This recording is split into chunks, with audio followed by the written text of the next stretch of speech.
Hi and welcome back to my channel. I'm Simon and today you find me surrounded by more books than usual because these are all the books that I read in 2024. There's some hidden down here and then some behind me the way, and I have wanted to for the longest time do a video where I talk about all the books that I have read in 1 year, but I've always been a bit nervous to do so and frankly still am. So what I'm going to do in this video is quickly run through everything I read. I'm not going to give you a full summation. I'm going to try not to because sometimes that is my want, but I'm going to give you sort of my overall thoughts, feelings, any memories I have about the book, if I have any, because some I will admit as I was going through them and putting them all in the right order and sorting out my storygraph until the late hours of last night, realised that I couldn't remember very much about, but we're just going to go for it. I would love to have done something like, you know, each book up in a word or a sentence or an elevator pitch, but I'm just not that good at keeping it succinct. But it's something I want to work on, and I do have ideas for what I'd like to do with this next year, but we're still on this year. Before we get any further, I'm going to try not to do any edits, and also I would love to be as clever as CJ Reads or Ben Readsgood, who have done some of my favourite reviews in the past, where, for example, CJ Reads used to do describing books like they were a scent or a flavour, and I loved that. And then Ben does, or has done for the last few years, a video where he sums up every book he's read in the year and matches the amount of words he does to review it to the amount of stars that he gave a book. I've never thought about how he does half stars, actually. Anyway, I'm digressing. I want to crack on. So without further ado, let's head to January, or back to January. And we'll be heading to January tomorrow. And the first book of this year that I read, which was Dazzling by Chikadili Emelumadu, and I'm really superstitious about the first book that I read every year, and I picked this because I thought it was one that I was going to really love, in the fact that it was a debut novel, and I love those. I loved the cover, so that was an easy one because it's a beautiful book, but also it's about folklore, or Nigerian folklore, but set in contemporary times. So we meet two girls, one who discovers she is from a line of descendants who can turn into leopards, and the other one who makes a pact with a djinn at the market to change her fate. We follow them both. I'm now sort of giving you the summation of the whole story, aren't I? But we follow them both as their lives sort of interweave. I will say, I really love the folklore. I love what this was saying about how young girls and women are treated in Nigeria and the expectation on them, and the power of education and the privilege of money. But sometimes I did get a bit lost between the characters. Sometimes really bizarre things happen that I wasn't quite sure about. And while it was bonkersly brilliant, yeah, it was a little bit confusing. I did get lost sometimes, but overall I enjoyed it. Is that a reflection of my reading year in 2024? Yes, it is. Overall enjoyed it. Sometimes got a bit lost, sometimes got a bit confused, but there were brilliant bonkers bits too. So yeah. No pressure on the first book that I start tomorrow. Then we have, I need to do this quicker, sorry. Brother and Sister Enter the Forest by Richard Mirabella. This is a book that I'd seen and had imported from America, as I follow Richard on Instagram and just really like him and like the sound of this. It's about estranged siblings who are reunited at a point, and we find out what happened to them in their past that has led to this situation, and a really terrible incident. We also meet their bonkers mother, and yeah, I enjoyed this very much. It's quite harrowing, is how I would describe it. Yes, quite the harrowing book indeed. Then we have I Who Have Never Known Men by Jacqueline Hartman. This has been everywhere over Booktube over the last couple of years, and I can totally see why. I absolutely love this, and it's a book you can't give too much away, so I will be succinct in the fact it's about, we meet a young woman who is in a cell with, I think it might be 39 or is it 29? Let's not overthink it, let's just carry on. Other women. They don't really know what's happened to the outside world, or how they can't really remember how they ended up there. They're fed, they're not harmed, and then suddenly everything changes. I will leave it to that. But I thought this was absolutely brilliant. How she did what she did in just that many pages, and the way that there's so many possible meanings from what comes. Yeah, I just love this. So it's fantastic. I was going to say play a game of guessing what some of my favourite books of the year will be. Well, I'm not going to say it. I'm going to say it. You can do that as you go along, but I'll remind you that at the end. Then we have O Caledonia by Elspeth Barker, which I was really excited about. It's a Scottish, was a Scottish forgotten classic. It's got an amazing gothic cover. Maggie O'Farrell had given it an introduction, and Ali Smith had given it a quote. I read it in Scotland, and I found it, it's meant to be gothic and funny. I didn't find it funny. I found that the protagonist is quite different from everyone else, and actually at some points I felt like Elspeth Barker bullied that protagonist, and it really bothered me. It just, yeah, didn't quite work for me. And it starts with her death, and I never felt it had the resolution that it needed, or actually maybe the drama, which sounds a bit awful, either. So there we are. Then we have Things We Do to Our Friends by Heather Darwin. Bought this as it had a snake on the cover, which was the Savage reading prompt for January. The next Savage reading prompts will be announced tomorrow on Mum's channel. And this is set in Edinburgh. I bought it in Edinburgh. It's very much a dark academia with a bit of sort of Mean Girls and stuff going on. Really escapist, really, really good fun. Cannot wait to read her next book, because yeah, I really, really enjoyed that. There were some bits that really shocked me too. Sean Hewitt's Rapture's Road also has a snake on the cover, and I pre-ordered it, so I didn't know that this was going to be a prompt when I got this. As always, Sean Hewitt's poetry is just stunning. The way he writes about nature I love, the way he writes about queerness, and from what I remember, there's quite a lot of poems in here about masculinity and his father. Very, very good. Now, I have to fess up, I can't remember much about Out There by Kate Folk. I know I enjoyed it. I know the stories were a bit fantastical and other. I know I would read more of her work. That's all I've got to tell you. Then, a spy thriller by Tess Gerritsen, who's one of my favourite crime and thriller writers. It's about retired spies all living in the same town, and there's a murder and the shenanigans that follow. Really, really, really entertaining. Cannot wait for the second one of this series to come out next year. A DNF, but not forever.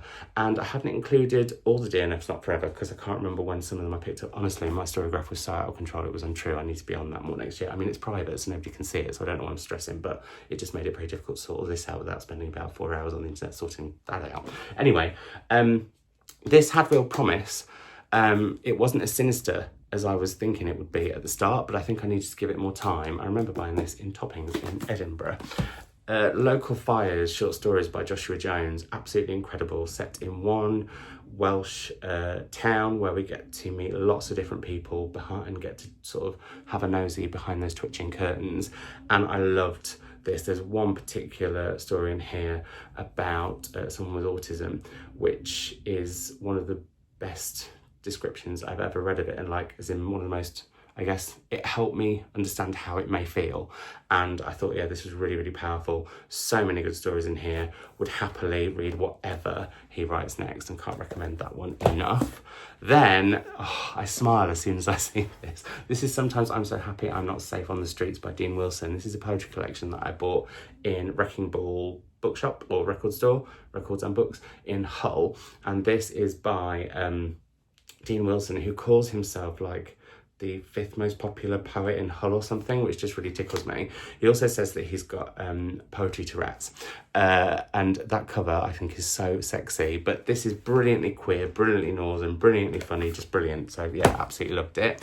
Different kind of poetry, but another collection that I really loved was Greekling by Kostya Tzolkis, and this is in many ways it's about being queer, and looking at the queer community through sort of these Greek eyes. Basically, there's some poems around marbles and physique and the queerness of that I really found really powerful. Also, what it's like for two cultures to clash and collide and merge, which I always really love. That's like Savage Catnip. So yeah, this was brilliant. And the last book that I read in January was Pity by Andrew Macmillan, who is one of my favourite poets. I love it when poets write novels. This was incredible. This is set in the north of England in in what was a mining town, and we follow various different men and their different situations. There is a queerness, there's lots of sort of secrets going on, and also this incredible sort of memory of the mining, and those sections come in italics, and they're just absolutely wonderful. So yeah, there we are. And also quite sexy, I seem to remember. But there we go. Right, we're on to February, and we're already 10 minutes in, so this could be quite a long video. Hours by Philip B. Williams. What a chunkster. What an incredible book. This starts off with a sort of magical woman saint who is almost like an anti-hero who creates this secret town called Ours and rescues slaves from plantations and causes havoc when she does so, and hides them in this place. And we get to know the people living there, we get to know the mythology around it. So rich, so evocative.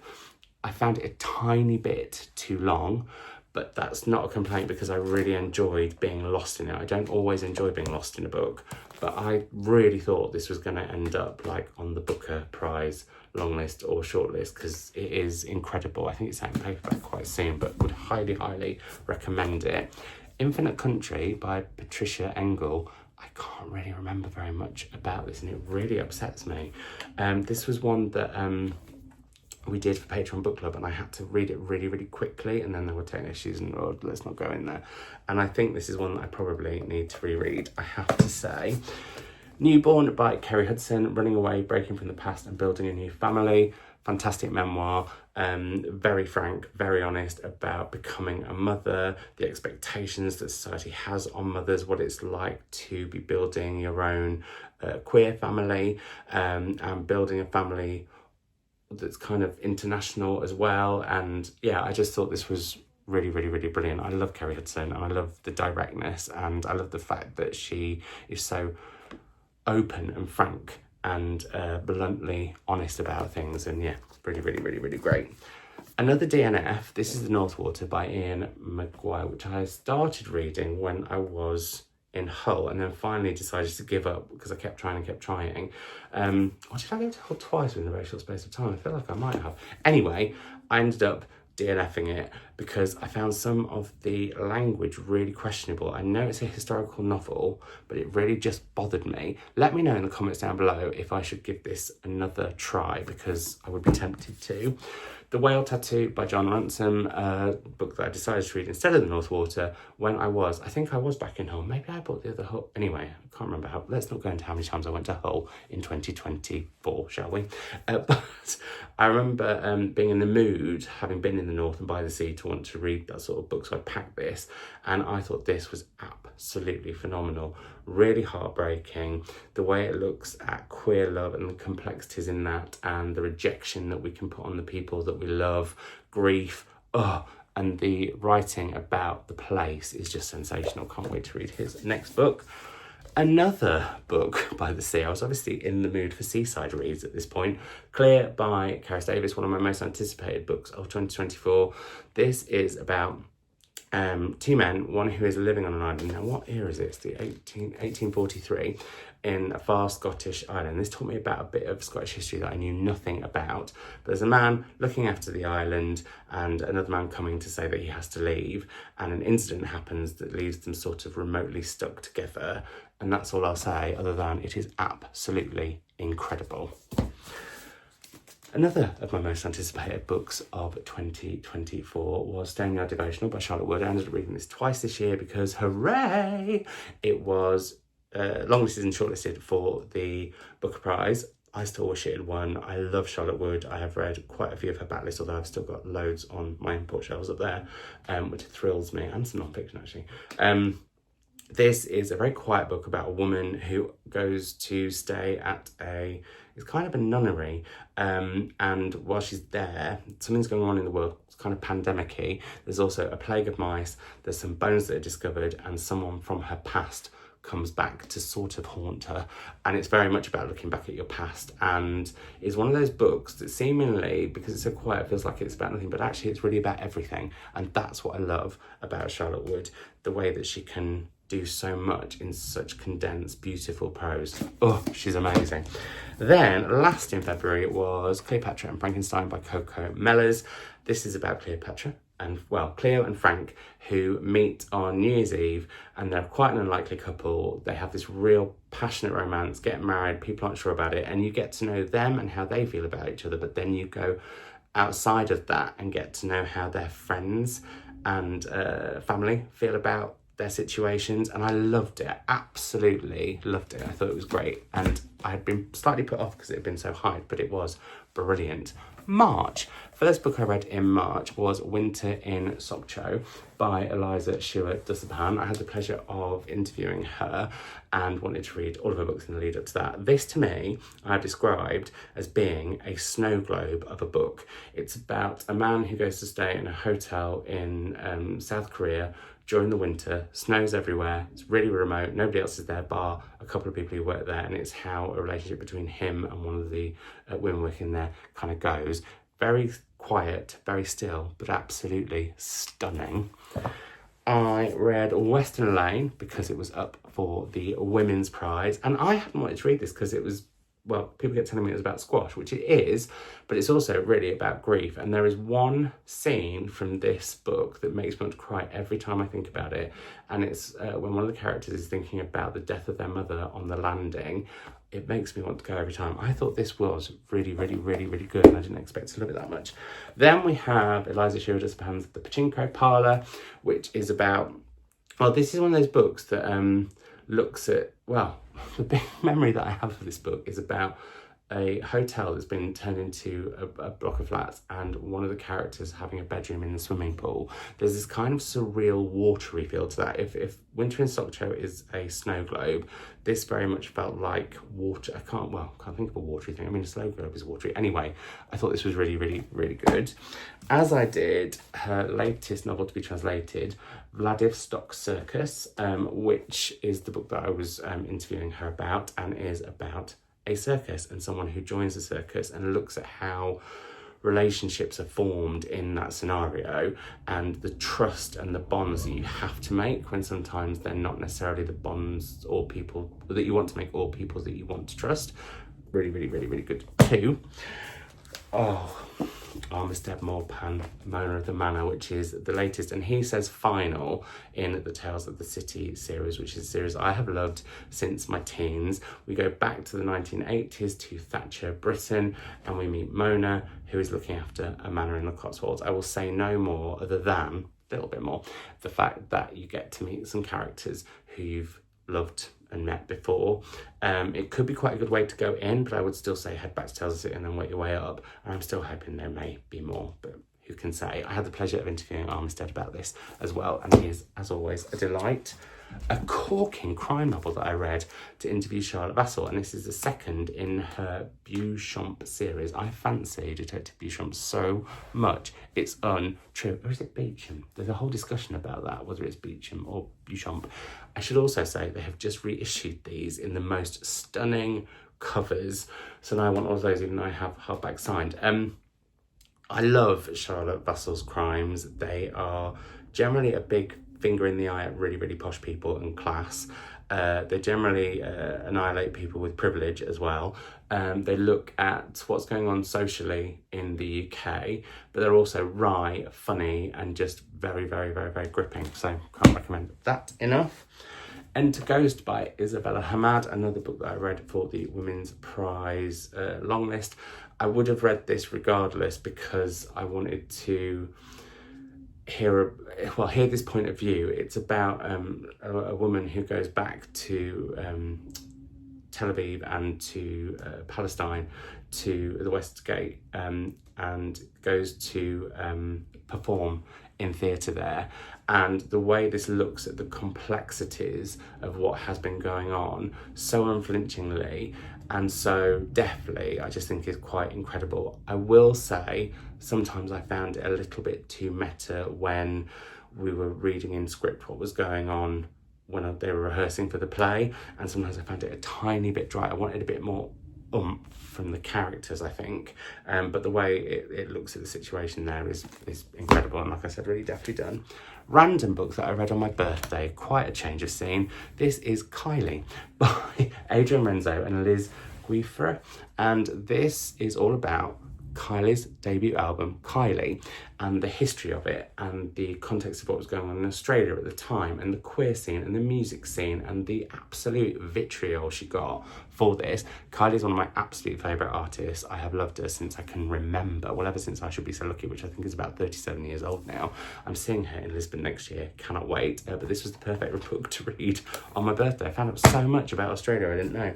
Then we have River East, River West by Aubrey Lescure, and this book has grown on me more and more since I read it. I liked it when I read it.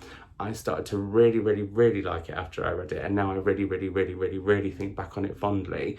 There's two alternating voices, narratives in the book, and I did much prefer, this is why I'm dreadful with names, Lu Fang's.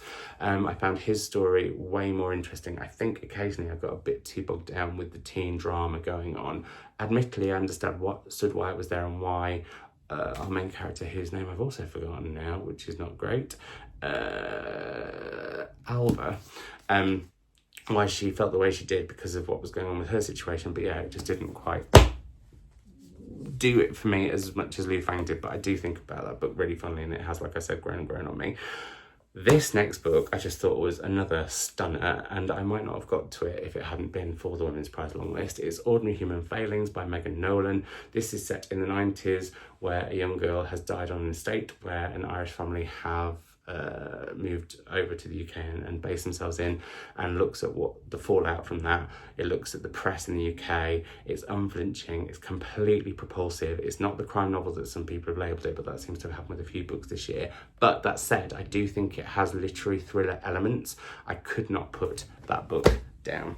Then we had Restless Dolly Maunder by Kate Grenville, which is all about Dolly Maunder, and sadly for me was a real miss. I'm a big fan of Kate Grenville, and every book that I've read up to this one has been like a 4.5 or a 5 stars. This for me was like a 3, maybe a 3.5 at a push, which with another author I'd probably say, yeah, it was good.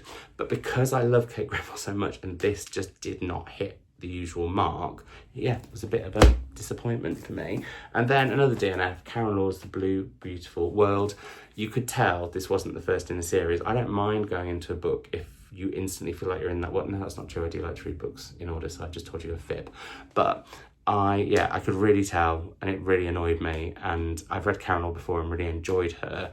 So maybe I should go back to the beginning of this series and then read from there. Maybe. Let me know your thoughts on that in the comments down below. Now, I'm going to pause briefly to move everything around. I can actually press pause on my camera, but I'll be back in a sec when I've moved everything. He's back. So we're on to April, and the first book I read in April, I didn't read it because I DNF'd it, was Hangman by Maya Binyam, which I love the cover for. I mean, this hot pink has been everywhere in 2025 on book covers, but I found this so confusing whilst also being really boring. And it's one of those books where it's and then, and then, and then, and I felt like the author didn't know where the book was going, was just sort of free-flowing with it, and I therefore was not really invested, and so just, yeah, didn't love it. I loved another hot pink book, In Defence of the Act by Effie Black. This book again is another one that since I read it has grown and grown and grown on me. I'm going to just mention the font because it's not great, but I've mentioned that to the publishers when I met them. But this is a book that looks at suicide in such an unflinching way that it will stay with me forever. I just thought this was really, really, really, really powerful, and I'm looking forward to whatever Effie Black writes next. I should say these were on the Women's Prize long list. It was quite a Women's Prize long listy reading month at that point. Sorry you're over there, I keep looking at myself. Let's move so that we're angled at you a little bit more. Then I read The Maiden by Kate Foster. Really enjoyed this, wasn't expecting to. I think the cover of this, it does not, that was the flaw, not me. I think the cover of this doesn't do the book justice, because actually what The Maiden is referring to is not the woman on the front, but the guillotine, because it was called The Maiden, and it's about a woman in Edinburgh in the 1670s, based on a true crime, who was arrested for murder, and we follow her. And yeah, I really enjoyed it way more than I thought I was going to because of that cover. A historical novel that I really, really, really enjoyed was The Household by Stacey Halls, and this takes us into the world of fallen women around the time of Charles Dickens, and indeed he does. He's there in the background is how I'll put it, but yeah, I love Stacey Halls, and so far she has failed to write a dud. thought that was great. A massive surprise for me was The Wren by Anne Enright, which is a mother and daughter story told in alternating chapters. And what I loved was the younger voice had this real contemporary, fresh Irish tone, a little bit Rooney-esque, I won't lie. And then the mother character sort of had that sort of 90s Irish tone, if that makes any sense. I thought, line by line, this is some of the best writing I have read all year. I was really shocked how some people really, really didn't like this, but yeah, I absolutely loved it. And it's made me want to try and write again, because I tried it before and had sort of mixed, mixed experiences, I guess. Then we have Hagstone by Sinead Gleeson, which wasn't on the long list. Sorry, neither was Stacey Hall's. I'm darting about now. I read this as I was doing an event with Sinead, who I have known for years by the internet, back when we were both bloggers. This is set on a remote island where we meet an incomer who likes to watch people, and we also get to know this kind of cult on the island, and I'll say no more than that because I feel like that's a really nice teaser, and that's probably how I should have been doing all of these books, but really, really, really enjoyed this. I suddenly realised I haven't given any of these the star ratings that I did, but then I can't always remember. Sadly, I didn't love Soldier Sailor as much as the internet did, by Claire Kilmer, I should add. I found this a bit saccharine at first. It's about a mother's love for her son.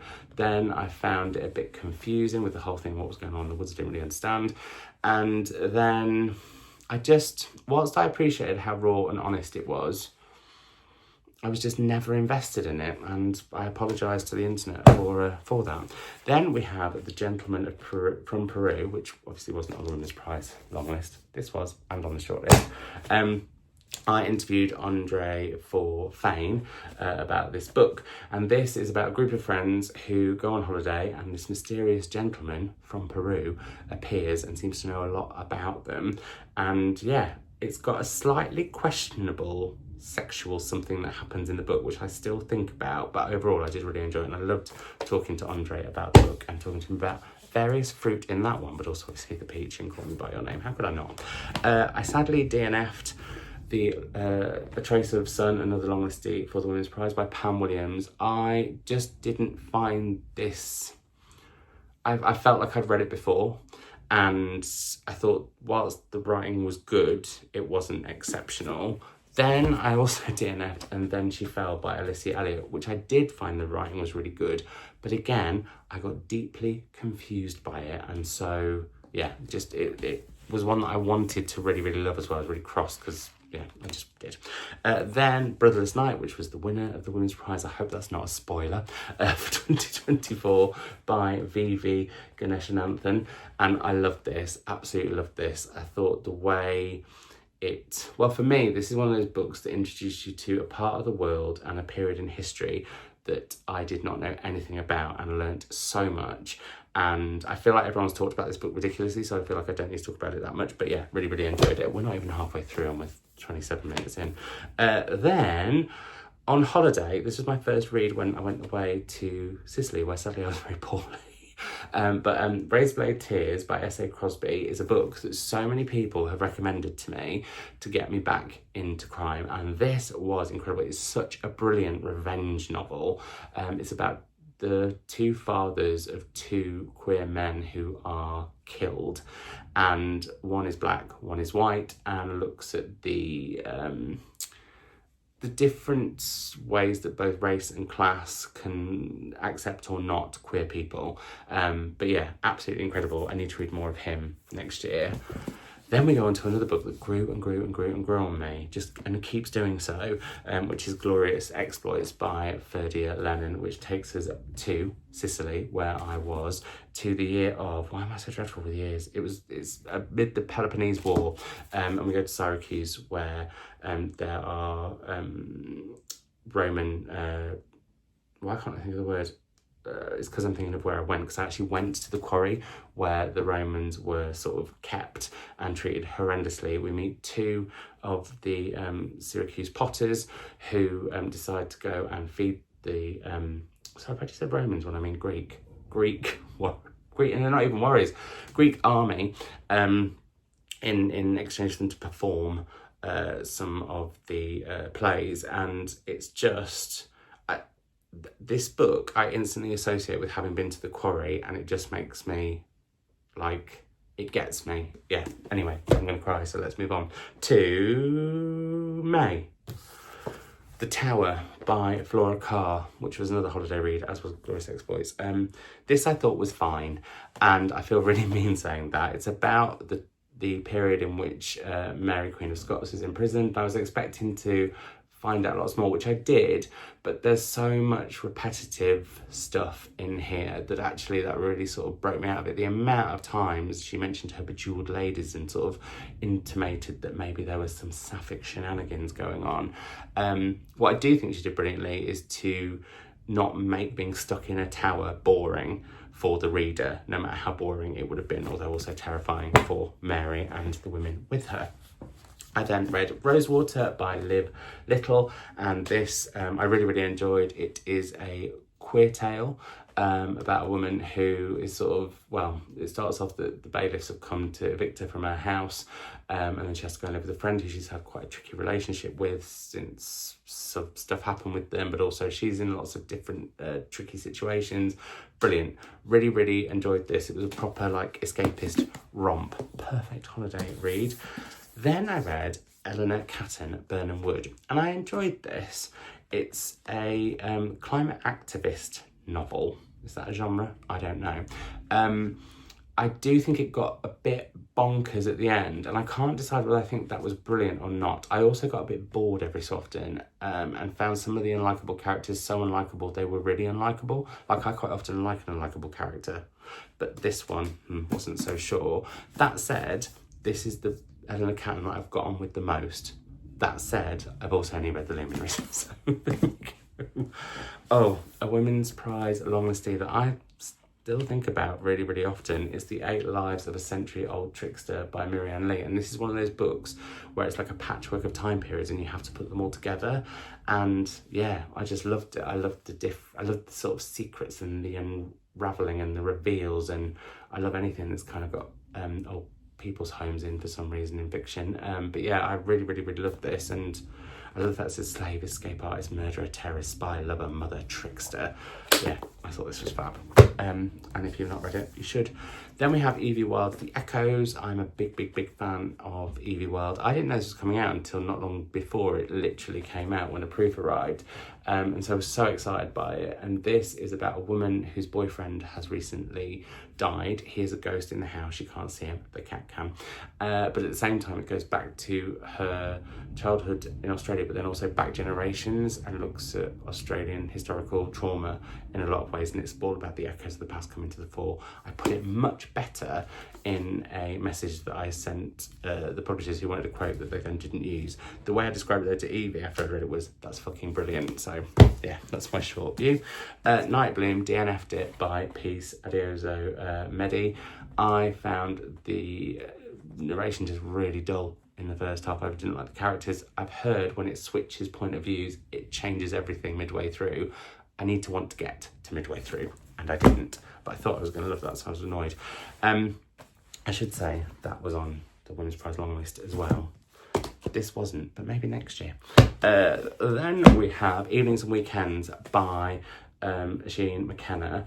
I loved this. This is over one weekend in London. There's a whale in the Thames, and we meet a group of friends, and all of the fractures within their relationships, all of the secrets, all of the shenanigans that are going on. And yeah, I just loved this. I thought this was brilliant. It gave me Tales of the City vibe, for now, vibes. Yeah, loved it. The Ministry of Time by Kellyanne Bradley. This surprised me. I liked it way more than I thought I was going to. I think what pitched it right to me was that it has kind of Doctor Who vibes, and I really, really love Doctor Who. I don't talk about that very much, but I do really, really love it. I love the sexiness of history in this book. That's how I'm going to put it. I have to say, I did find on the right occasion a little bit. And I've just recently watched Cole. Well, I'll link Cole's channel down below. He's recently joined YouTube, and he talked about this book in his latest video, and I nearly wet myself. Yeah, apparently he described, well, I'll tell you one bit, but this isn't the bit that really, really made me wet myself, but it made me chuckle afterwards, because it was after the bit that did make me wet myself. Let's not talk about me wetting myself for too long, it's ridiculous. But what made me laugh was when he described the marketing as being Insanity the Musical, which really tickled me. I should say, I was doing an event with Kelly and Bradley, which is why I read that book, and also with Julie Min. This is Shanghai. No, it's not. This is Shanghailanders, which is her debut, and this is the story of a family told backwards. And I thought this was wonderful. I think about this book a lot too, and I think maybe the difference between these two, I was thinking about this yesterday, is that this has had so much hype, and I'm not saying it's wrong that it's had that much hype. I think it is in parts a really brilliant book, and like I said, it gave Doctor Who vibes, which I really enjoyed.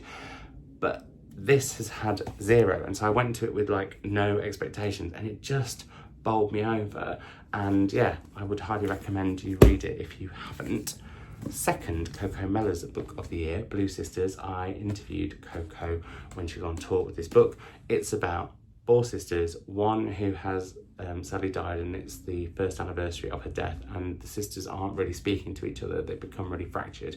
So it looks at that and also bringing them together to do something to mark that first anniversary. Plus there's a house to be emptied, and yeah, there's so much in here. And very like Cleopatra and Frankenstein, I just love how this book sort of built out. I thought she did a wonderful job with it, and it's also one of the books that I think I most enjoyed this year. Non-fiction from the Women's Prize, for the Women's Non-Fiction, the inaugural Women's Prize for Non-Fiction shortlist. This is All That She Carried by Tyre Miles. I thought this was wonderful. The way it follows one article through history and discovers all the histories around it, but also looks at the small articles in our lives and how important they can be. It's also just a real love story to determination, is how I would put it. Christos Chalkes' The In-Between. I had the pleasure of interviewing Christos, who is another author that I have loved for ages. I should say I got to meet Charlotte Wood this year, and that was really exciting because we've been messaging each other on the internet for about 10 years. Christos I had interviewed way back via, no, it was before Teams. We're talking before Zoom. What was it? Skype. Oh, do you remember Skype? Those old days. Anyway, some of you may not remember Skype, and that's dreadful. It makes me feel 95. Nothing wrong with being 95 though. You know that I love me an Anna Chic situation. Moving back to this. I love this book. This is about 2 men in their middle ages. I think they're in their 50s, and it starts with one of them getting ready to go on their first date, and then we follow the relationship after that. The way it looks at bodies, the way it looks at sex, the way it looks at all of those moments where you're kind of nervous and aren't quite sure in a relationship. I just think this is absolutely fantastic and really tender whilst being really filthy, which I think is something I would like to go for more in literature. And then last but not least, in January, March, April, May, we're still only on May, is Codependent by Madhumita Murgia, Living in the Shadow of AI. Another one that I sadly DNF'd. This was a case of not having enough time, but also not being quite as invested as I wanted to be. That said, I would really like to reread this, or read it, start again and finish it, because Mum loved this one. This was her favourite from the list. Right, June, I think we're on. Yeah. So this video looks like it could be heading for 2 hours long, imagine. But we have Hungry Ghost was the first book that I read in June by Kevin Jarrett Hussain. This was for the Patreon book club that month. I've realised that I've not mentioned books that I read for Savage Prompts After the Snake, and I've not read books that we read for Patreon book club. But if you'd like to join Patreon book club, you can. My Patreon is always linked down below, and like I said, the prompts will be announced tomorrow for 2025. That's what it is tomorrow. How is that also happening? Before I went on Christmas leave, my boss said, "Oh, 2025, a quarter way through a century we'll never see the end of." What a way to send us off. Thank you, Isabel. It did all make us really laugh though. Anyway, Hungry Ghost. I loved this. I really wanted to read it because it was described as a shimmering slice of Trinidadian Gothic, and also Bernardino Bristow really loved it. And I loved it. I mean, oh, my leg's gone dead. I am becoming a huge fan of Caribbean literature, and I want to read a lot more. This, the way it looked at class and those who have and those who have not, and the complexities of that, and misunderstanding and miscommunication. Oh, I just loved it. And also there is a ghostliness to it and a real gothicness to it, and yeah, this was a good one. Then another DNF, the winner of the inaugural Women's Prize for Non-Fiction, and that is Naomi Klein's Doppelganger. I've been holding it up for a while, so you'll have seen that by now. Yeah, this is about Naomi looking at the fact that she quite often has been confused for not so nice Naomi, and then goes down this sort of rabbit hole of AI and also misinformation, the mirror world, that whole thing. And I don't know whether it's because I've been dealing a lot with talking about AI at work, but I'm kind of a bit AI'd out, which I know sounds like a dreadful excuse because we need to be like on it with it because it's developing so quickly, but that's just me being honest. And yeah, it was just too big brain energy for me, which I thought it was going to be. I'm wondering if I should try it on audio because I do feel like as a bit of a completist I would like to have read it. Then Piglet by Lottie Hazel, who I will be in conversation with at the end of January in Oxford, if you'd like to come along at Daunt in Summertown. This is a book about a woman who is engaged and then discovers something shocking in the lead up to getting married, and looks at her relationship with food, why she has that relationship with food, why she's ended up in the relationship she's in, and what she's got to do, what she's going to do going forward. I thought this was really, really, really good. Otherwise I wouldn't be doing an event with Lottie. Then we have another non-fiction Women's Prize for Non-Fiction shortlistee, A Flat Place by Noreen Masood, one of my favourite books of the year. I can give that one away for free because in my books of the year, which will be going live I think on Sunday, loads of people have dropped them recently. It's been fantastic viewing, but anyway, just in terms of the fact that I've lost quite a lot of time and I've been trying to sort out the bookshelves and everything because I've been wanting to watch them. Anyway, moving on to this, and what was I going to say? I can't think. Yeah, I love this, the way this looks at flat places, the way that it looks at her history, the way it looks at so much where cultures come together, where they clash, which I always really, really love. I just thought this was absolutely sensational. What my point was is my books of the year will only be novels this year.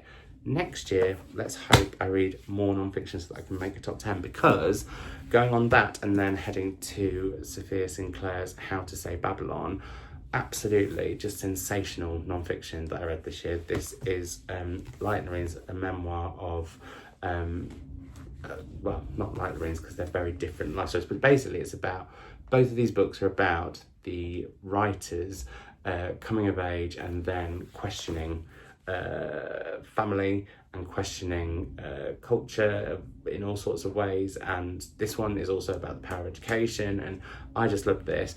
Sophia Sinclair is a poet, and I not only have, well, I've known for a while that I really love novels written by poets, but I really also love memoirs written by poets. This was my personal favourite to win. I was quite annoyed when it didn't. I also was really, really starstruck when I met her at the Women's Prize finale.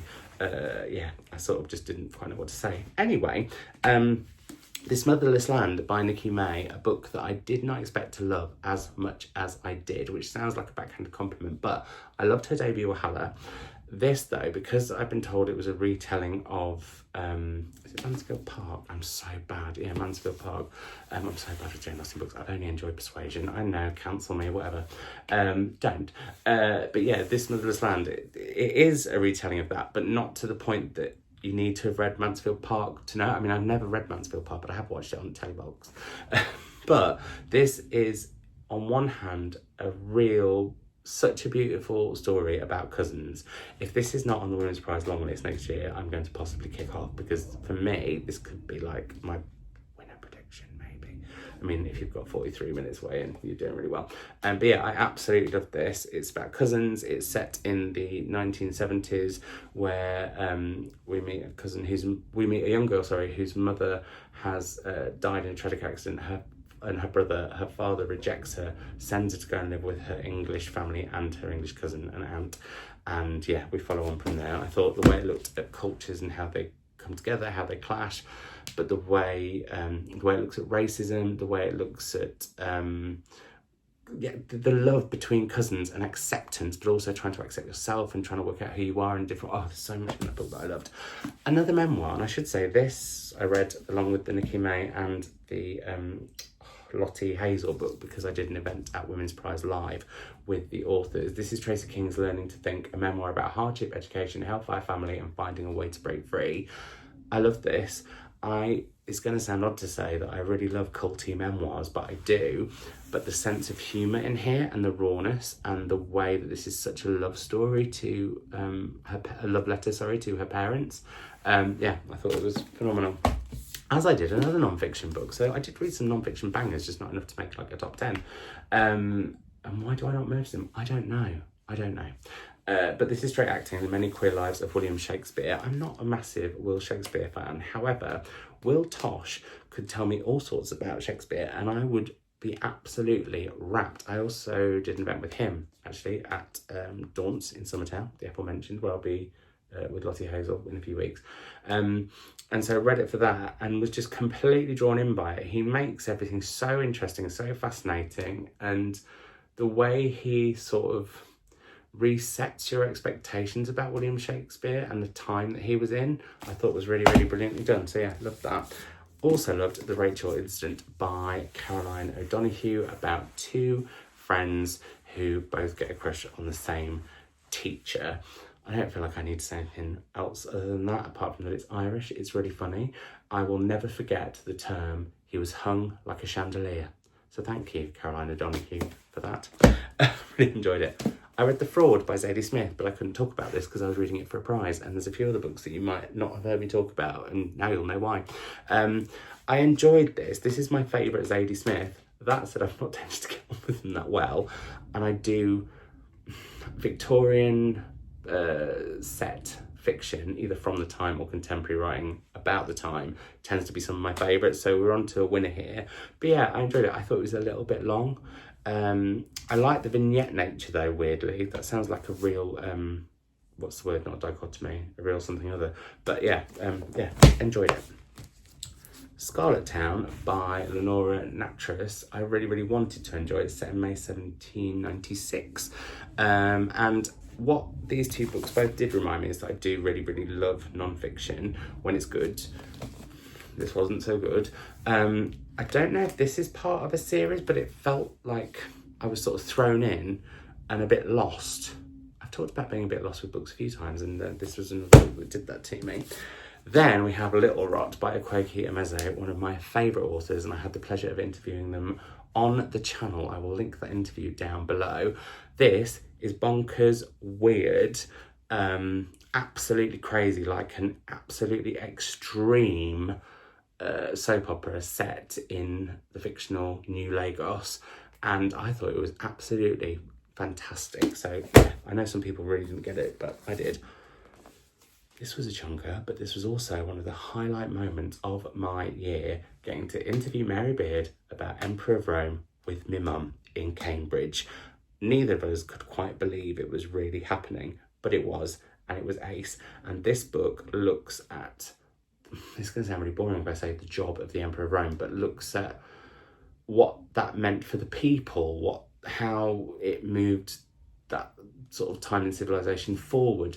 Gives you lots of different insight into lots of different emperors, but not in necessarily a linear way. And as always with Mary Beard, just so much fun. And you find out all the stuff that other historians tend not to tell you, but you really want to know. Like, you know, I don't know, naughty things. So yeah, loved it. And Mary was a delight. She said she was delighted to have done an event where she was in a savage sandwich. Then on to July. David Nichols, You Are Here, absolutely loved this. I am a huge fan of One Day. I read it when it originally came out, so I feel like an OG stan of it. This, to me, I should say, is about two people in their 40s who are single. One is divorced. Why are they both divorced? I love the fact that the divorce representation as someone who has been divorced was done really, really well. I thought that David got the emotions around that, like, bang on.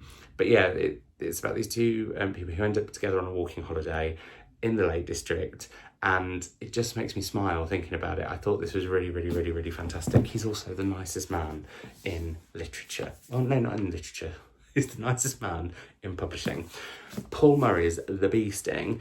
I really, really, really love this. I have a bit of a question around the ending, but I do think this is an absolutely incredible, stellar family drama. And one of the many books that I read by Irish authors this year that reminded me that when I love Irish fiction, I really, really, really funking love it. But yeah, I feel this has been talked about loads, but yeah, really, really loved it. Empire World by Satnam Sangera, which is how British imperialism has shaped the globe. Really enjoyed this. The bit that made me cross was that when you get to about there, it's all notes. So actually the book isn't as big as you think. And I wanted more from Satnam. So I would have loved the whole book to have just been his. I mean, some of it's really hard to read, so it sounds odd to say that I loved it, but I found it insightful in a very open, generous, genuine way that was that brought the complexities of everything, but also did it in a way that I think anybody could go into this book and get something out of it. It wasn't too lofty, it wasn't too preachy. Everything was just sort of pitch perfect, and yeah, I thought it was great. Colm Toibin's Long Island, which is a sequel to Brooklyn, which is a book that I absolutely loved. I absolutely loved this. I'm not going to say anything more about it because I don't want to even give a whiff of a spoiler, but Colm Toibin's writing is just, oh, so stunning. Don't go thinking that this could be in my favourites, because one of my rules with my favourites of the year is that I can't include sequels. So there we go. Or more than one book by one author. Then we have Knife, which is Salman Rushdie's memoir, or Meditations After an Attempted Murder. Some of this I found so visceral and so shocking and so frank. Some of it I found saccharine as anything. And sadly, the saccharineness really grated on me. As you may have heard me mention before, I don't like saccharin. A History of Dreams by Jane Rawson is a book that I meant to read the year it came out, which I think it was last year or the year before. I absolutely loved her book From the Wreck. I was quoted on the paperback hardback when it came out here in the UK after having raved about it before it got published here. This, again, is a historical novel with a twist. So I've wanged on about From the Wreck. If you don't know what it's about, go and look it up. It's amazing. It sounds bonkers, but it is, and it is in the most brilliant of ways. So is this. This is set in the lead up to and during World War II in Melbourne, where we meet a coven of witches. And that's all I'm going to say. If that doesn't make you want to read that book, it's quite hard to get a hold of, but you should. Samantha Harvey's Orbital. I don't know if you heard about this book this year. It kind of went under the radar. No, it didn't. But won the Booker. And I'm thrilled, even though I wanted Charlotte Wood to win. For me, Samantha Harvey is an author where I've read all of her previous books bar one. Her previous book to this, The Western Wind, is one of my absolute favourite books. It's a medieval murder told backwards. I loved it. I really like this, and I liked it even more on a second read. Now, I'm not going to mention books again when I reread them, because I reread Charlotte Wood's twice. But I'm glad that I read both of those actually twice, because the first time I inhaled them because they were books by authors that I love. When I say inhaled them, this was a book I'd saved for a rainy day because I was nervous I wouldn't like it, but I did. And the way this looks at humanity and space and what we're doing to the planet, and yes, does get quite philosophical and starts to feel quite claustrophobic, but I think that's all pitch perfect. Some people have called it snorkel, and I think that is mean. Let Us Descend by Jesmyn Ward, another book that I was super duper excited to read because I absolutely loved Jesmyn Ward's previous novels, Sing and Buried Sing.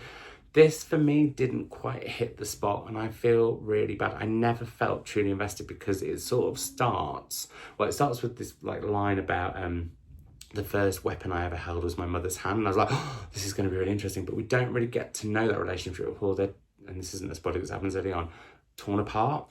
And then I followed them, but just sort of didn't really follow them. That sounds like an odd way of putting it, but it's true. Then we have Bear by Julia Phillips, whose Disappearing Earth I loved when I read that a few years ago, and I very much enjoyed this. This is about two sisters who are working on these sort of islands within a big lake, and one is working on a boat, and one day they see a bear swimming over the lake, which bears don't tend to do, and then the bear turns up at their house, and then we follow on from there. And I loved it. I've made that sound like it's a thriller. It's not really, but it's sort of, the bear symbolises so much and everything gets a bit bonkers with that one too, in a good way. In Tongues by Thomas Grattan was a book that was, I instantly think of potato gratin and just go, oof. But this was a book loads of people recommended to me. I didn't love it as much as I wanted to. It's about a gay man who sort of becomes a dog sitter to this older gay couple and gets embroiled with them, and it just did a few tropey, stereotypical things that I didn't really love. Yeah, that's what I'd say about that one. I fucking hated Brat by Gabrielle Smith. I read it to the end. I don't know why, because boy did I want to DNF it. But yeah, this is a book about an author trying to write a book, and it's in a crumbly old house. Things are really surreal. There are moments of horror in there that never delivered. There was one particular scene involving a shed and antlers, that's all I'm saying, that really sort of made all the hairs raise, and I was like, oh, I don't like this. But then that just never amounted to anything. It was just about literally an author who's a brat. So we have those. Now, I've got to sing on the shuffle, so I'm just going to pause. Wow, we're nearly an hour in. And now we're back, a bit wobbly. That's me on the camera. And we're in August, and the first book I read in August was Highway 13 by Fiona McFarlane. These are interlinked short stories that centre around a crime, and we go back before the crime and actually into the future. And I loved this. I thought the way this was done was so deft, and I have read Fiona McFarlane before. I read why can I never remember? The Night Guest, which is, if you haven't read it, an absolutely fantastic book about a woman who thinks that there is a tiger walking down her hallway in the night. But why? But I thought what Fiona McFarlane did with this was fantastic. There were a couple of the stories within the collection that I was a bit unsure about. And also, there is a question with this book. Is it a collection? Is it a novel? Where do interlinked short stories switch to novels? I'm intrigued by that. We don't need to have a conversation about that now. I'm trying to be quick. But yeah, I thought this was really, really, really, really, really good. I really enjoyed it. Oh no, I'm putting things in orders that I don't know. Paul Takes the Form of a Mortal Girl by Andrew Lawler, or as I always have it in my head, because I buddy read this with the wonderful Nathan of Nathan's Nooks. Nathan's Nooks. Sorry, I didn't mean to put your nooks out on the internet, Nathan. But this is, yeah, Paul Takes the Form of a Mortal Goyle, as he would call it.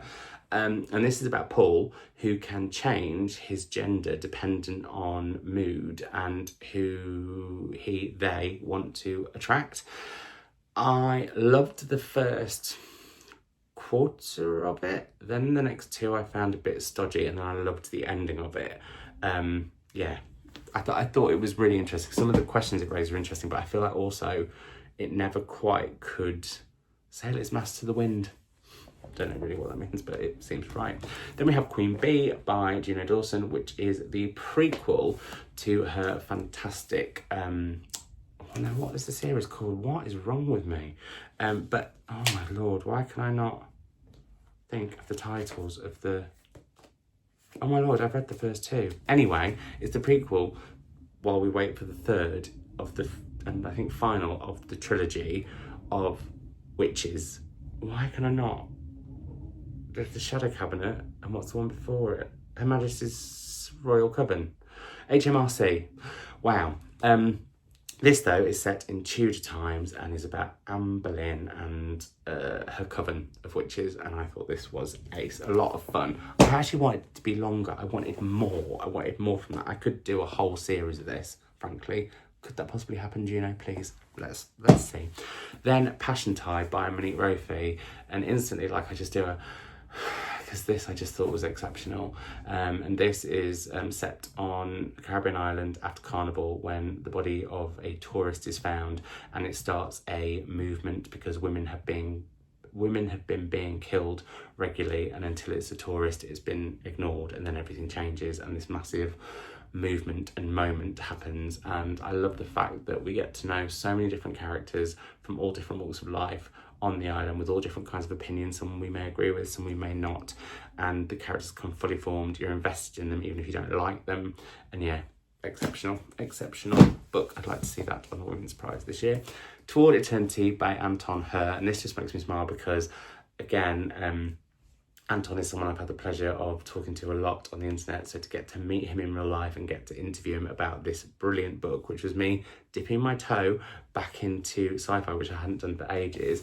And actually, I said I'm not wanting to read about AI. I love the AI in this book because it kind of, whilst also there being some terrifying technological advancements, there's also some beautiful technological advancements, and the way this book looks at love and queer love, and yeah, I just thought this was wonderful.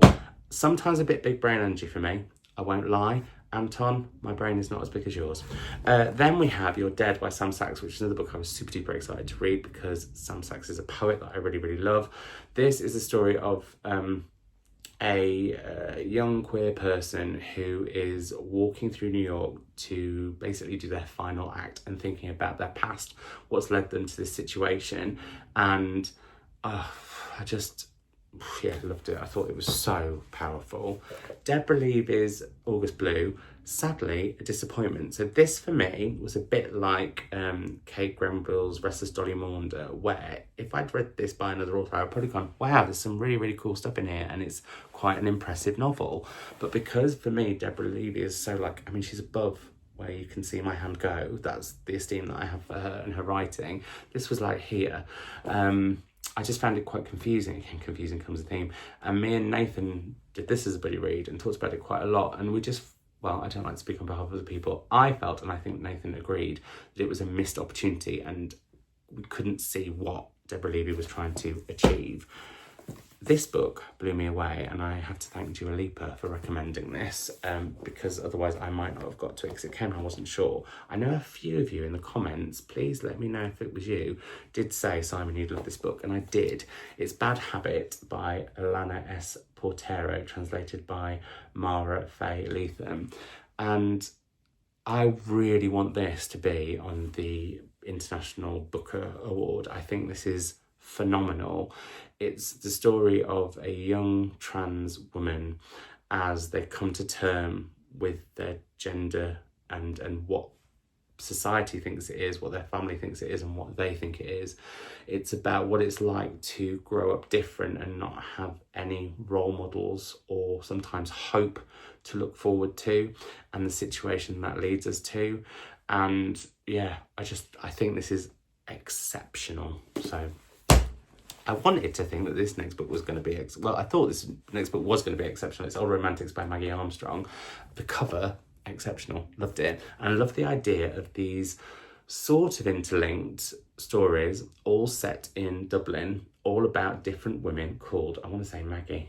Yes, is it Maggie, or is that the fact that Maggie, the author's called Maggie? Oh, it doesn't say inside. Anyway, they've all got the same name, but that becomes, you guess what I'm going to say, confusing. And so I got, maybe it's that word that you'll guess what I'll say. So I got lost and ended up just being so confused by it. I just wasn't sure that I stopped here. And I've just discovered that bookmark, an Amber Lynn bookmark. Sometimes it's really weird. I leave bookmarks, obviously where I've DNF'd a book, I leave it there. But sometimes I just randomly leave them in the middle of books that I have read, and I don't know why I do that.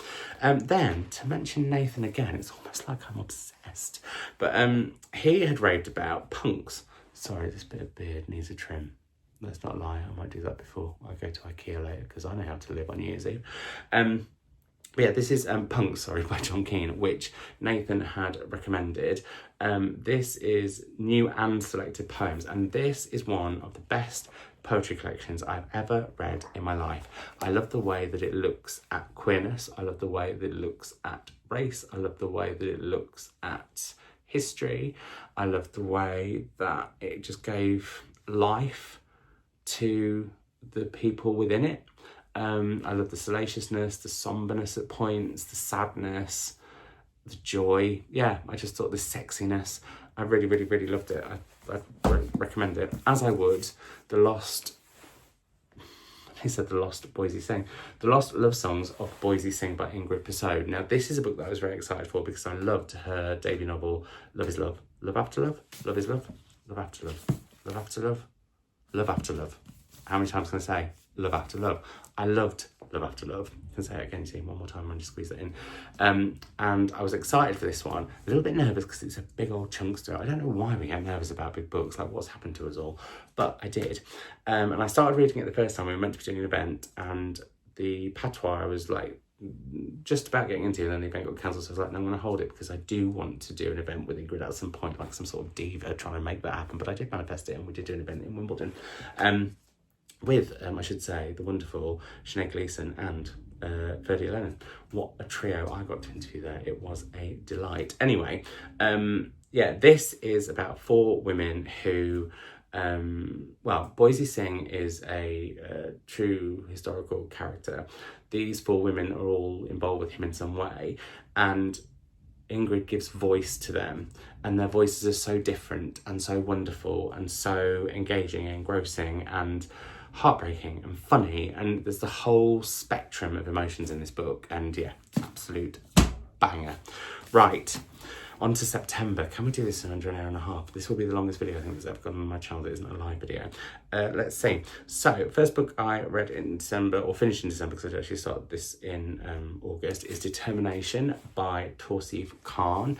And this book made me angry in all the best ways. It genuinely shocked me, actually, in points. It's about a immigration lawyer in Manchester, big up the north, and it's how she is dealing with both her life, the lives of all these people who need her so much, but also having taken on the business from her father. It's set in 2015 when some really shoddy stuff was happening from the government. I mean, when is there not shoddy stuff happening with the Tory government, let's be honest. But anyway, moving on, I just got political. Just to clarify, all books are political, because there's been that debate recently and some people saying they're not, but they are. Every book is political in some way. Reading is a political act. Moving on, also, because I've just seen all those books being burnt, but let's not go that way because it's the end of the year and we want to try and be joyous as we go into the new year. This, yeah, made me really angry. It gave such insight into the system. I thought the way it alternated between our narrator, now why have I forgotten her, Jamila, the way it alternated between her and her story, but also then we go into the lives and the stories of the people going to her who need her help, was done wonderfully. Sadly, I don't really remember much about Strangers at the Port by Lauren Amy Curtis, which was both, seeing as I've just remembered to mention this, a book that I read for a Savage reading prompt because it had a volcano of sorts on the cover because it's set on a volcanic archipelago, basically Sicily, I think, is what it's meant to be. But also what was the other thing that it did? So it was a prompt and, it was a Patreon book club pick. How could I forget my fabulous book clubbers? And we had a really great discussion about it because there's a question around the narration of the third part, but I was quite often more interested in what was going on elsewhere on the island than the bit that we were on. Like, for example, there's a group of prisoners that we never really hear like any detail about, and I thought that would have been rife for some fiction. That said, I do have Lauren Amy Curtis' debut novel, and I will give that a whirl because I did love some of it. Butter by Asako Yuzuki, I think it's translated by Polly Barton. So, I went into this really excited because it sounded like it having been based on a true crime, and I'd heard it was about, it was very feminist, and I loved the fact that, where was the quote that I read? There are simply 2 things that I cannot tolerate, feminist and margarine. Like, I thought, oh, this is going to have an edge of funniness to it.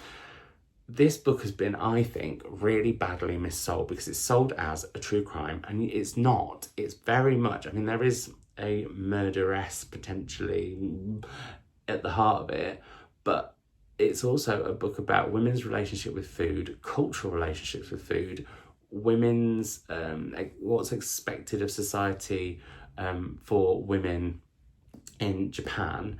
And once I got my head around that, I really enjoyed it a lot more, but I found the beginning a bit like, oh, this isn't what I was expecting. Then I found it a bit stodgy, pun food-wise intended, sort of. But then in the second half, it switched and I really, really sort of raced through the rest of it. But it did nearly give me a book funk. So, yeah. And I don't know, book of the year, Waterstones, really? I'm not sure. This is one that I would say is more of a contender, and that is The Safekeep by Yael van der Wooden, which I'm worried I keep saying wrong.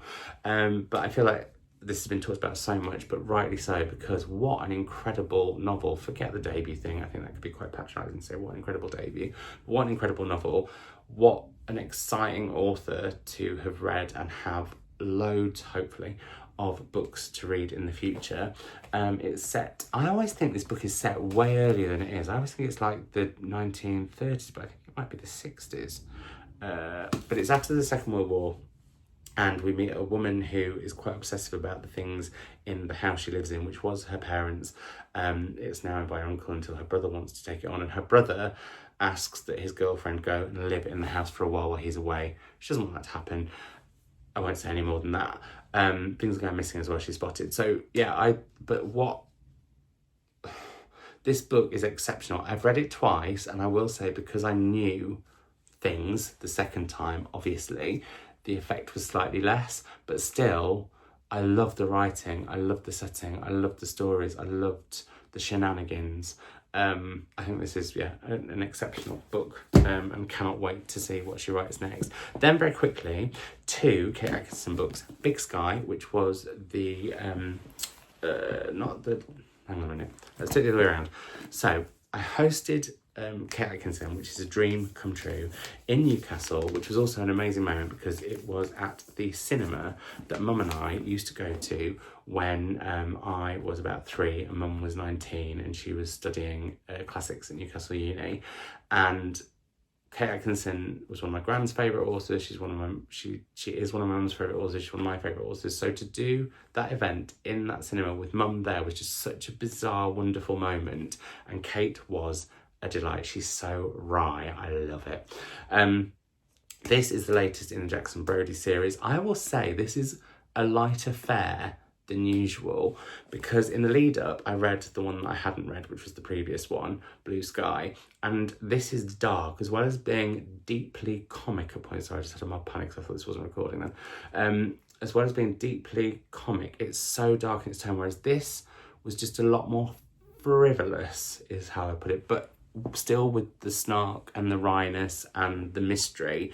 So if this is your first foray into either Kate Atkinson or Jackson Brodie, go back to the very first of the Jackson Brodie series, case histories, because it's exceptional and I've loved that series. It's one of my favourite series, and actually next year I do really want to get back to the series that I love. Then we have Anne Michael's Held, which was up for the Booker, and Mum and I read, I don't think I mentioned that before, we parallel read the Booker Prize shortlist. I'll try to remember to link those videos out. In fact, no, I won't, because I'm going to have enough time to have to put this all up, and I've got to go to IKEA. And then got to bring the new year in, but got to bring that in too. Got to ring in the new year. Anyway, we parallel read the shortlist, so we filmed our thoughts at certain points and then merged them in different videos on my channel and her channel. One of them was Held, obviously, because it was on the shortlist, and I wasn't particularly looking forward to this one because I'd heard such mixed things about it. I thought it was really good. I do think it gets a little bit lost towards the end, but at the same time, I love the way that it looks at how, well, there is a question in here about, do we inherit the things we're interested in, therefore the careers we go into, or do we sometimes do it because of the history that we know of our family? And because of the way it looks at history, particularly periods of war, through so many generations in such a short book, I thought that was incredible. I would love, what's wrong with me, a whole novel about John's wife, whose name I now can't remember. I want to say Betty, but I don't think that's right at all. But I loved her stories, and just Helena, I don't know why I've said Betty, but I loved her story, and some of the moments with her were some of my favourites, and they're much more in the sort of first half of the book. But yeah, I thought the writing was beautiful. I definitely want to read the one of hers that I haven't read, because I have read Fugitive Pieces. I have not read her novel, The Winter Bolt, and maybe I'll give some of her poetry a go. We'll see. But I thought this was fab, and I really like the paperback cover way more than the hardback, which, like a silly sausage, I gave the proof away of, or I don't know, on a haul deal or something, and I did that with my friends by Hisham Matar and had to buy that in the Waterstone sale because I want to read that soon. Right, on to a book that I'm going to say surprised me the most. Do you see what I did there? This is The Most by Jessica Anthony, and I loved this. I didn't know too much about it until it was up for the National Book Award, and it had been sent here unsolicited, so I thought, well, I'll give that one a whirl. And it's set over a single day when a satellite is orbiting the Earth with a dog on it, which sort of, I'm still trying to work out what relevance that had. I guess it's just a time period, maybe, or that something massive is going on in the world, but we're looking at the smaller moments within basically a marriage from both the perspectives of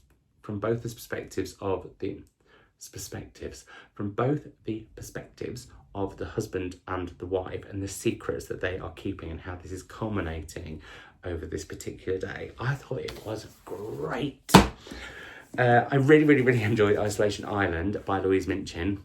I've got to know Louise a little bit since she judged the Women's Prize, and she lives down the road from me, well, sort of down the road-ish from me, and she's a joy. This combines two of my favourite things. I don't read enough crime, and I want to read a lot more crime next year, and slight exciting announcement if you've got this far, Crime Time with Pip is coming back. Very exciting. That'll be coming back early in the new year. We're going to be reading Richard Armitage, my future third husband's novel Geneva. Sorry, I just got lost in thinking about Richard Armitage. I had a dream about him recently where all he wanted was a cuddle and the intimacy. Anyway, Isolation Island, let's move swiftly on, it combines crime but also reality TV, and for those of you who have been around a while will know I absolutely love me some reality TV. It's set on an isolated island, a Scottish isolated island, where a bunch of celebrities are there to basically be isolated. Wow, I'm doing really well with this. But then murders start happening and it gets really twisty, and that made a plane journey, and I don't like flying, absolutely whizzed by. So there we are we're on to October now. Yes, we are, because I was on holiday when I read these next few. So first up in October, I read What a Way to Go by Bella Mackie. I really enjoyed Bella's debut, How to Kill Your Family. I love this one even more. It's about a man who dies in a very odd way on his 60th birthday, and we then follow him to the afterlife, and I thought the way that Bella wrote about that was absolutely comic genius. I really loved it. And then he's watching his family and he's watching the secrets that unfold, but also trying to work out if one of them murdered him. And at the same time, we also get to hear from their perspectives. His wife is fabulous. But also we get to hear from a true crime, not podcaster, but kind of creator. And it looks at some of our unhealthy relationships with crime. I thought it was fab, really good. As I did The Blue Hour by Paula Hawkins, which is another crime novel set on an isolated island, in part. This is very much a book about art, and I don't tend to love books about art, but I really love this because it starts with a piece of art that for years has been said to have had a bone from a wolf or a deer or some kind of animal, but actually somebody spots that it's human. And so then this whole question around where that bone's come from, then the history of the artist, who was quite a recluse and quite difficult apparently, comes to the fore, and then also looks at the people who own the estate to the artwork and someone who's quite obsessed about her art, and also has one of the most open-ended endings ever that I thought was really brilliant. And let's not talk about that in the comments down below. DM me if you want to about that one. I've not wanted to talk about this book, but I'm going to. This is There Are Rivers in the Sky by Alicia Fack, and I think I was in the wrong mood for this, but also I think my expectation was like beyond Deborah Levy high when I was talking about what I expect from a Deborah Levy novel, because I loved The Island of Missing Trees so much. I very much enjoyed this. However, I loved the Victorian section. I thought that was really brilliant. I loved the way it looked at artifacts and the history of artifacts, and also this whole book looks at a part of the world and a history that I knew nothing about, so I love that. I also love the whole theme around water. Really loved that. One of the two other narratives just I wasn't as invested in. I also sometimes felt that I don't know, I didn't feel like, and I haven't felt like this in previous books by Leaf, but I felt like an editor or someone said, can you just make the links between the three, or the mirroring of what's going on, really obvious? And sometimes it was too obvious. And yeah, it's still really good. For me, again, if this had been any other author, I think it would have been like a 4.5. But for me, it kind of just sat at a bit of a 3.5, because I sometimes felt like it was longer than it needed to be. It repeated itself, but also there were some quite obvious links. I want to read it again though, because I do genuinely think I was in the wrong mood for it. Or just had too high expectations of it, and I feel awful saying that because, as many of you will know, I absolutely adore Elif. In fact, at one point on Sky Arts, there was a bit of a joke that she might need a restraining order because I mentioned her in every episode. Anyway, moving on to then The Unfinished, Harold Hughes by Richard Ayoade, who I interviewed at Story House. And this is a very meta book. It is a fictional book about, Harold Hughes, who happens to look really like someone called Richard, and so this whole sort of biography is written, but it's also all fiction written by Richard. You with me? You're not? It's a lot of fun. Made me laugh out loud, which I was delighted by because I don't laugh at a lot of books. Then, this was a lovely surprise. Fred Sirio's Seriously British. It's a Frenchman's love letter to Britain, and Fred, for those of you who may not have come across him before, if wherever you are in the world, in the UK, I'm sure you know him because of First Dates and his shows with Gino, etc. But Fred has now lived in the UK longer than France, and this is a really wonderful look at the relationship that France and Britain have, and the sort of perceptions and assumptions and stereotypes that have been built and how they're all quite wrong, but also flipping a lot of them, which I thought was really, really good fun. I interviewed Fred at Cheltenham. We, just to be 100% transparent, we have the same agent or management, I just really enjoyed this and whizzed through it on a train.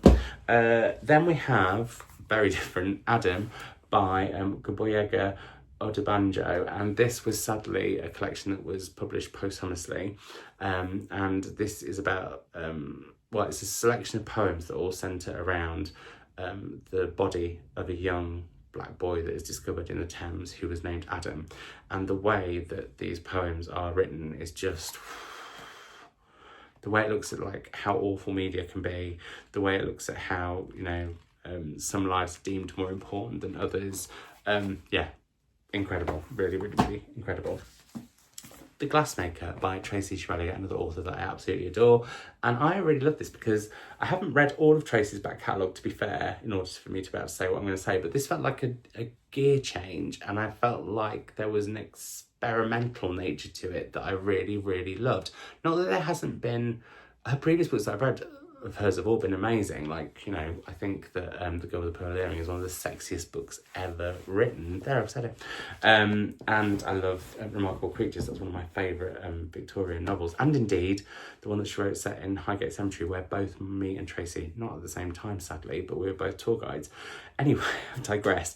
This is set in Venice, on the island of Marino, where time works just a little bit differently, and we follow really it's a family, but particularly one woman during that period, and it's stunning. It's as stunning as the spreads, and look at those spreads. I mean, that is, there we are. Loved that, and had the pleasure of interviewing Tracy at Durham Book Festival, where I also interviewed I didn't interview Yellowface, I interviewed Rebecca F. Kwang about Yellowface, which is a reread for me. I read it during the hype and loved the first half, but wasn't sure about the second. Reread, loved the first 2/3 and liked the final third a lot more than I remembered. I think the way it looks at publishing is brilliant, but also I was like, you could go harder. You really could, but it's not for me to say that. Enjoyed that. Then I read Kate Sawyer's, I said Kate Families, Kate Sawyer's This Family. Well, it's because we're an hour and 20 minutes in. I'm exhausted. I've not paused to even have a drink. I've paused to move books around, but I haven't paused to sweeten myself up with a sugar hit and lubricate. So This Family is a book set over one day, and we meet various members of a family, as it says from the title. It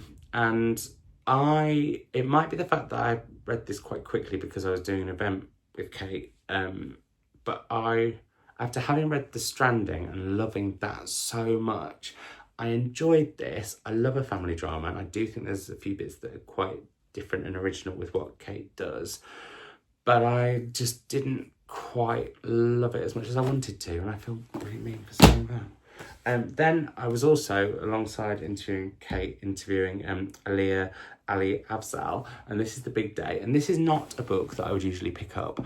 And that sounds very disparaging, and feel free to judge me sounding judgy, but I'm just being honest.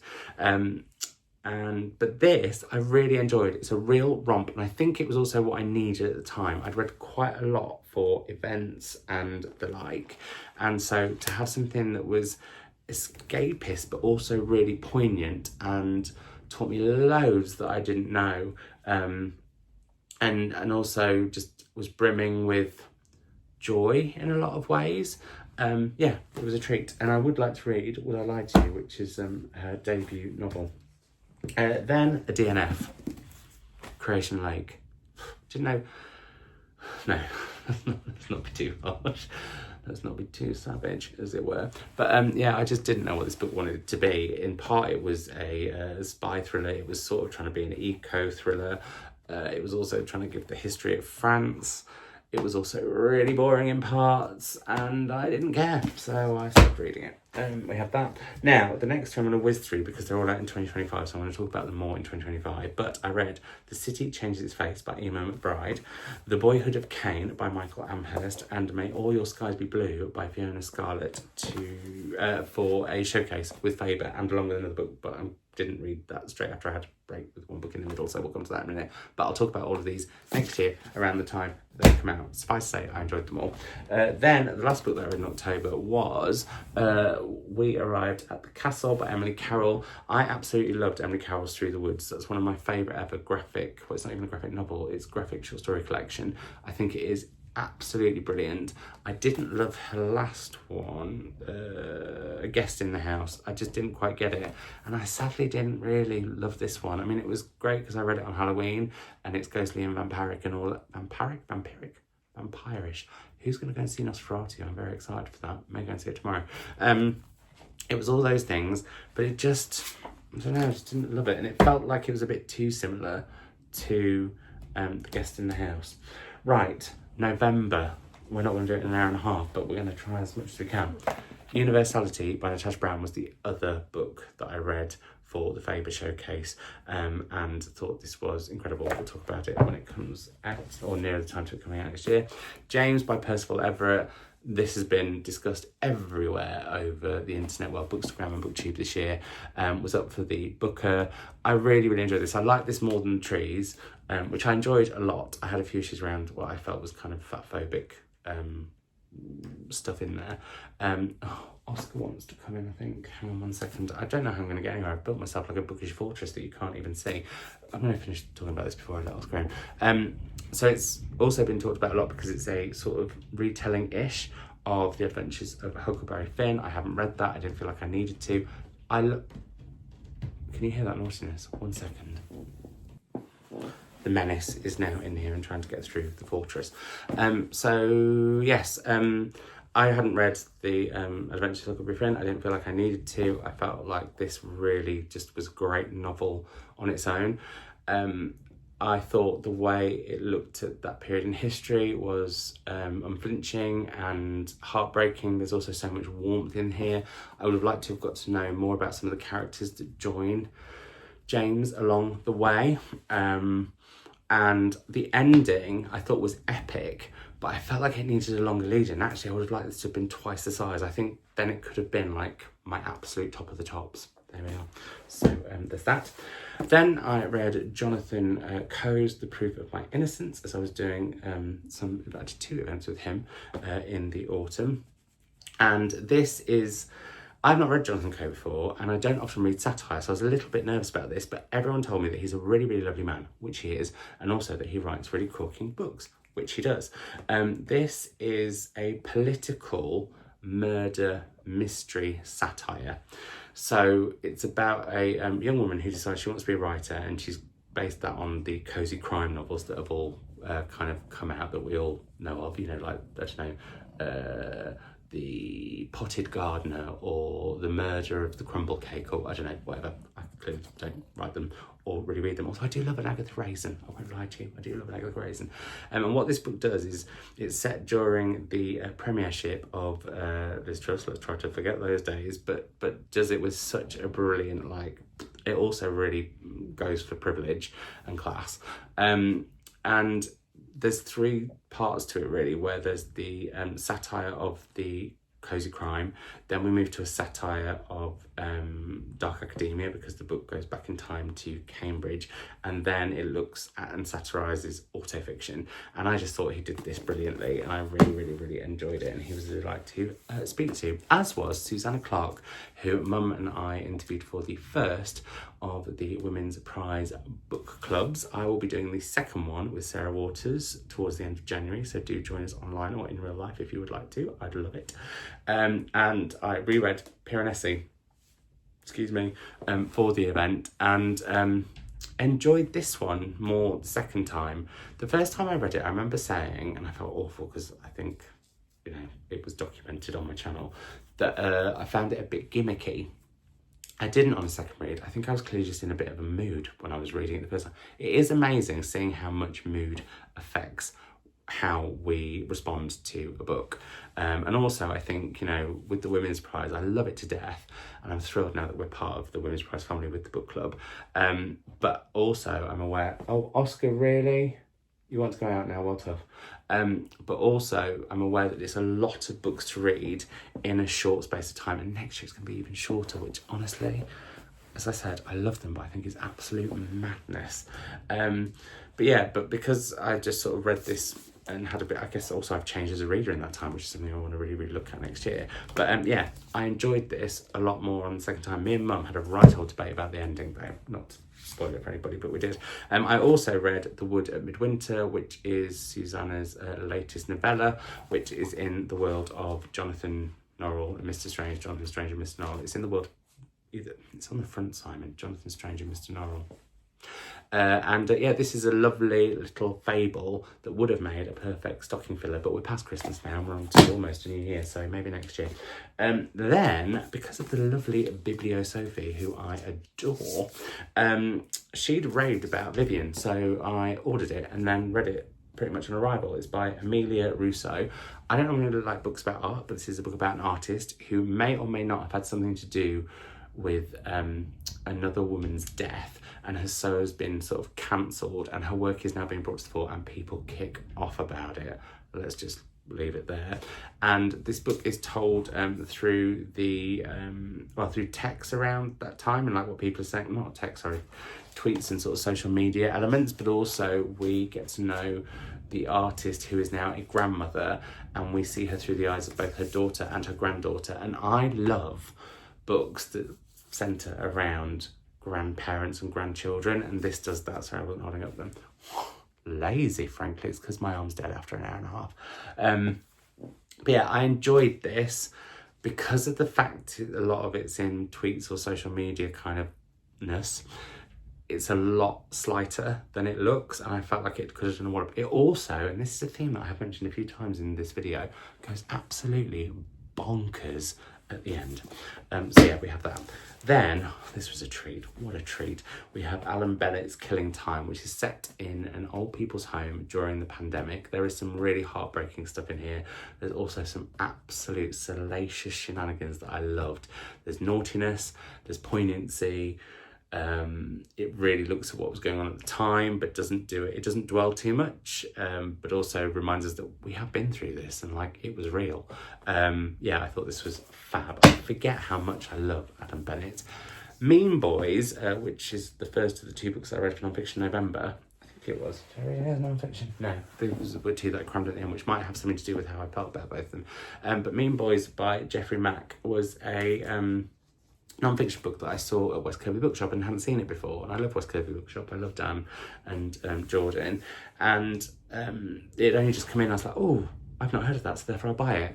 And I got really excited because I was thinking, oh, queer essays. But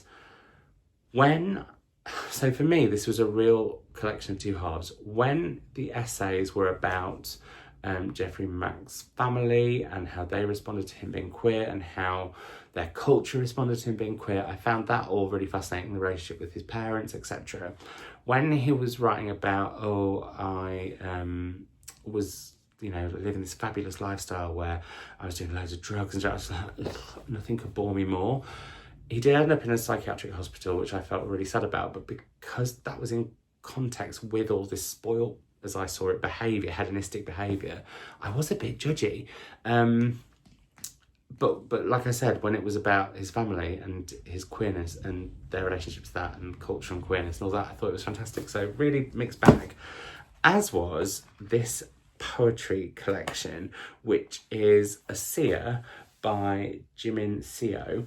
And this is told half in English and half in Korean. And never have I wanted to be able to read Korean more. I don't know quite how I heard about this. I think I was just looking at queer poetry. And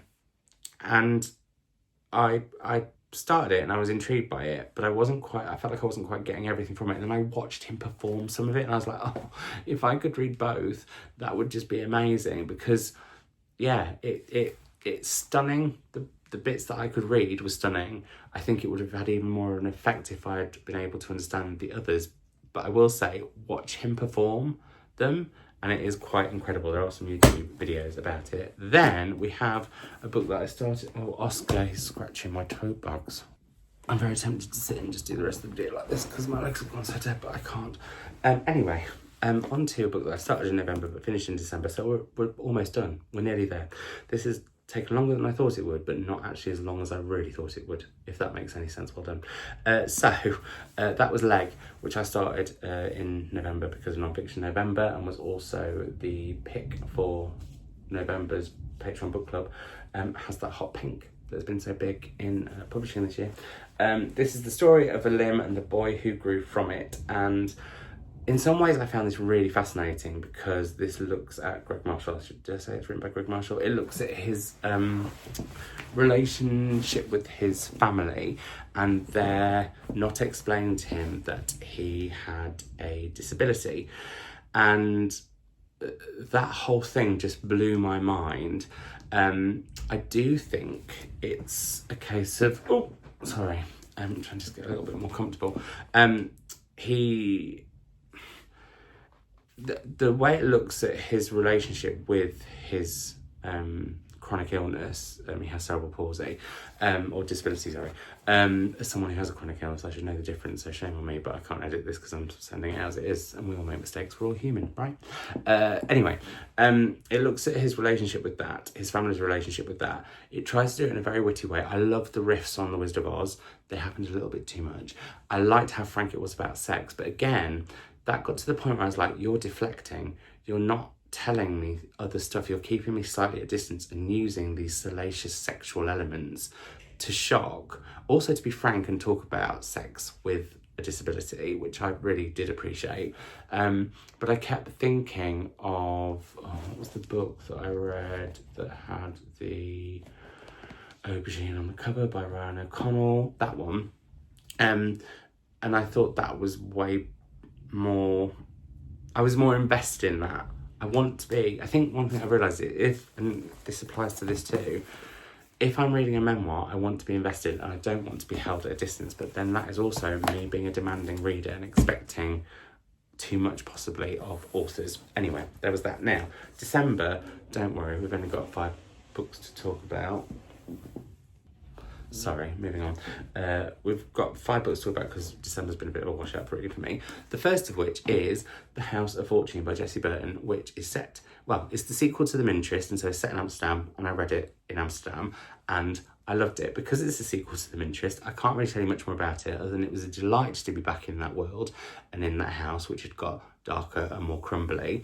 And also, I love the fact that it was about, I think my second favourite fruit is the pineapple, and pineapples feature quite a lot in this. So yeah, I think Jessie Burton is just such a brilliant writer. Really brilliant. Then, the last 4 books of the year have been me completing my prompts for 2024 before the new year arrives.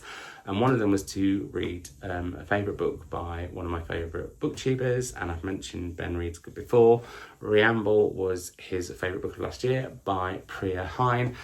I enjoyed this with caveats. So this is about a young woman who is working in the town of Reamble, and sorry, she's not working in the town of Reamble, in the town of Reamble, who is working for a very rich white family. And it looks at the situation she's in, it looks at something that happens with that, and also looks at the history of her family. It's also set in Mauritius, which I have never read a book set in before, I don't think. I wanted more of Mauritius. I love the fact that the food from Mauritius is a really big part of this book. How many times am I going to say Mauritius in the video? Apparently quite a few. But the vignette style, which I usually love, I found a little bit too... what's the word? I didn't get the depth that I wanted, or I felt like if it had been longer or had been more in depth, it would have had more of a visceral effect on me. I mean, the first paragraph is shocking when you read it, and that sort of hits you from the off. But I was never completely invested. So not awful, but like, I think also because Ben loved it so much, I wanted to really, really love it too. Then we have the book that I read for the prompt, which is a book to do with your personal history, which I was originally, I should say, with favourite booktuber's book, I was going to pick Mums, because I don't like that favourite thing, because someone always feels left out if there's favourites. It just happens. But anyway, I wanted something that was shorter than the book that would have been Mums, which is Pet. And also, I do think that I have read these quite intensely because I wanted to hit those prompts. Anyway, the book that I read for the Savage reading prompt for whatever it was, I can't remember, this month, December, but I've read them out of order as well. I've done a whole video on that. You can find that if you want. But I'm going to do this quickly because I can see we're heading to 1 minute and 40 nearly. But the book that I read for the prompt, a book to do with your personal history, was going to be Miss Savage Me's House because it links to someone that me and Mum are related to. However, instead, I read this, which is Lifting the Lid on a Baby Boomer's Memory Box, One Boy's Life and Times by Bob Perry, who is my stepdad's brother. And I loved this. I wasn't expecting to. I wasn't sure how it would go. Not that I wasn't expecting to love it, because Bob's hilarious and a lovely, lovely man, but you never know. I thought the writing here was wonderful. The way it celebrates the Midlands, the way it celebrates the time before social media and how weird social media is when you look at it in that way. The way I got to hear about my stepdad's childhood as well. Yeah, I smiled my way through this, and there's so much interesting history put in here that, yeah, I really, really loved it. Another prompt that I was meant to do earlier in the year but didn't was a book with an author with the same first name as you/me. My name is Simon, and I picked Simon Sylvester's The Visitors, which I forgot I had. I've had this on my shelves since 2014. Simon and I used to be journalists at the same time, travel journalists at the same time, and once had the delight of going to, not Pittsburgh, Philadelphia together, and he was writing this at that time. This is set on an island where people don't tend to move because it's really, really remote. There's a big thing about remote islands this year. I love an island book. A man and his daughter move to the island, and within a few weeks there is a murder, and so everyone who felt safe on the island no longer does, and of course suspicion falls on the incomers. And then last but not least, for the bonus prompt for the Savage reading prompts, was to pick a book with 2 TWO or 4 FOUR in the title. I was going to read All Fours by Miranda July. I know it's got an S on the end, but it still counts. However, too big. I'm very intrigued for it though, because I know it's a real Marmite book. And I managed to pick up last night and read one of them last night and one this morning. Alan Bennett's Two Besides, a Pair of Talking Heads. I'm sorry. Oh, now that I try and do it, it's the floorboard, where this used to be 2 separate rooms and then they were joined to make this library. Anyway, yeah, it's a pair of talking heads, and I love Alan Bennett's Talking Heads. These two are hilarious, also really, really poignant. He does that so brilliantly, where you get that mixture of the two, that right betwixt the two, right at betwixtmas. Oh, I went there. And now I want to go and listen to them, because one is read by Sarah Lancashire, who I adore. So yeah, I thought this was fab, and also I hadn't realised that I got a signed one. So yeah, there we are, finishing off the year with Alan Bennett and a mixture of snarky shenanigans and poignancy, which I think is a nice way to go into 2025. This video has been so long, it's untrue. I need to go and have the excitement of IKEA because I've sorted out the library and I want to get a few bits and bobs for it, even though I will be decorating it next year, but we'll talk about that in a video on Thursday, which will be me answering lots of your questions. We're also talking a bit about my intentions, my reading intentions, but also answering your questions that I asked out for on Instagram about looking back at 2024 and looking forward to 2025. If you have any questions you would like adding to the mix, because I'm going to film it on Thursday, then please leave them in the comments down below. I'm really going to go now. I'm not going to have left a list of all the books because that would just take about 25 comments and I would like to have the rest of the day off. I know, lazy, but true. But yeah, I hope you enjoyed this. Thank you for all of your bookish chats, your comments, just watching. If you've been lurking, please don't lurk, leave a comment down below, that'd be lovely. Over the last year, it's been a treat. I'm excited for 2025. I think things are going to be a little bit different, but in a good way. And yeah, I hope you had wonderful Christmases. I feel like you can't mention it once it's gone. And Betwixtmases. And I wish you a very, very, very happy new year. And here's to lots more fabulous books, fabulous book chats, and all that good stuff in 2025. Happy New Year. Thanks everyone for watching, and yeah, let's keep the chat going down in the comments down below, and I will see you all in another video, not so long next time, very, very soon. Bye.